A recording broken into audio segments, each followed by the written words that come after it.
সৌরভ গাঙ্গুলির প্রেমে পাগল ছিলেন। বারবার নাম জড়িয়েছে বিবাহিত তারকাদের সঙ্গে। তবে তারপরেও অবিবাহিত রয়ে গেলেন বলিউড অভিনেত্রী নাগমা। বিবাহিত পুরুষদের সঙ্গে প্রেম, বিশেষ করে সৌরভ গাঙ্গুলির সঙ্গে প্রেমের চর্চায় একসময় নাগমাকে সিসি করেছিল ইন্ডাস্ট্রি। জানেন এখন কোথায় কী করছেন এই অভিনেত্রী? ৯০-এর দশকে বলিউড ইন্ডাস্ট্রিতে পা রাখেন নাগমা। একে একে রাজকুমার, বিনোদ খান্না, সালমান খান, অক্ষয় কুমারদের সঙ্গে কাজ করে ফেলেছেন এই অভিনেত্রী। হিন্দির পাশাপাশি দক্ষিণী ফিল্ম ইন্ডাস্ট্রিতেও তিনি বেশ জনপ্রিয়তা পান। তামিল, তেলুগু, মালায়াম, কন্নড়, ভোজপুরি, পাঞ্জাবি, মারাঠি এবং বাংলা ভাষাতেও চুটিয়ে কাজ করেছেন নাগমা। বলিউডের এই ডার্ক সাইডে সুন্দরীর প্রেমে হাবুডুবু খেতেন বিবাহিত তারকারা। একের পর এক বিতর্কে শেষমেশ অন্ধকারে ডুবে যায় নাগমার ক্যারিয়ার। শোনা যায় সৌরভ গাঙ্গুলির সঙ্গে নাকি সম্পর্ক ছিল নাগমার, কিন্তু সৌরভ ছিলেন বিবাহিত। ডোনার উপস্থিতি সত্ত্বেও নাগমার প্রতি দুর্বল হয়ে পড়েন সৌরভ। সেই সময় সৌরভের পারফরম্যান্স খারাপ হলে ভক্তরা বলতেন নাগমার কারণেই নাকি সৌরভ খেলায় মন দিতে পারছেন না। তবে শুধু সৌরভ নয়, আরও একাধিক বিবাহিত অভিনেতার প্রেমে পড়েছিলেন নাগমা। সৌরভের সঙ্গে সম্পর্ক ভাঙার পর নাগমার জীবনে আসে দক্ষিণী তারকা শরৎ কুমার। নাগমা এবং শরৎ কুমার একাধিক সিনেমায় অভিনয় করতেন। কাজ করতে করতে বন্ধুত্ব এবং তারপর প্রেম শুরু হয় দুজনের।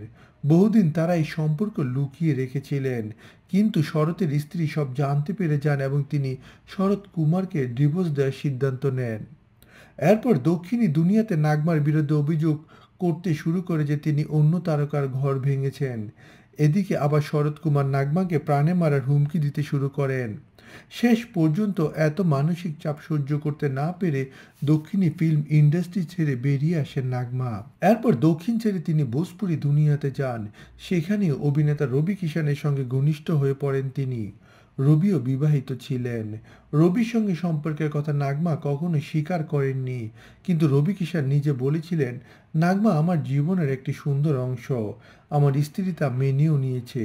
আমি কখনো আমার স্ত্রীকে মিথ্যা বলি না। ও সব জানে। আমার স্ত্রী ভীষণ ভালো। ও বোঝে যে বিয়ের বাইরেও পুরুষ এবং মহিলার মধ্যে মধুর সম্পর্ক গড়ে উঠতে পারে। আমি এই জগতের প্রথম বা শেষ বিবাহিত পুরুষ নই যার সঙ্গে কোনো ঘনিষ্ঠ মহিলার সম্পর্ক তৈরি হয়েছে। বারবার বিবাহিত পুরুষদের সঙ্গে নাম জড়ানোর কারণে নাগমা নিজেও একসময় বিরক্ত হন। তিনি একবার বলেছিলেন, একসঙ্গে কাজ করছি মানে এই নয় যে আমাদের সম্পর্ক রয়েছে। আমাকে এইবার রেহাই দিন। বারবার বিবাহিত পুরুষদের সঙ্গে নাম জড়ানোর কারণে নাগমা আজ পর্যন্ত সিঙ্গেলই রয়ে গেলেন। ২০০৪ সালে তিনি রাজনীতিতে পা রাখেন। কংগ্রেসের হয়ে প্রার্থী হিসেবে দাঁড়ান তিনি।